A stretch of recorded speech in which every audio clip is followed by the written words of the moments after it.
నమస్తే welcome to SR6 news.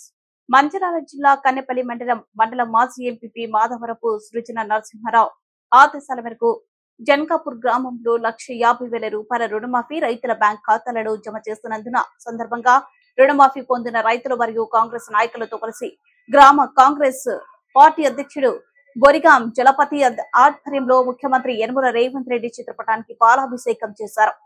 కార్యక్రమంలో గ్రామ కాంగ్రెస్ నాయకులు నల్లుల శ్రీను, కోల చిన్న శ్రీను, కోల పెద్ద శ్రీను, వరిమట్ల తిరుపతి, బింగి రామలింగు, కొత్తకొండ తిరుపతి, బింగు శేఖర్, మంచర్ల రవి, మంచర్ల వెంకటేష్, అశోక్, పోషం, కొండు సాయి, కొండు సురేష్, కొత్తకొండ సంతోష్, ఎల్పుల మల్లేష్, గుల్బాన్ దుర్గప్రసాద్, నల్లుల భీమయ్య, కొండు మధుకర్, బొరిగం అన్నాజీ, కొండు భీమయ్య, బొరిగం శ్రావణ్ తదితరులు పాల్గొన్నారు.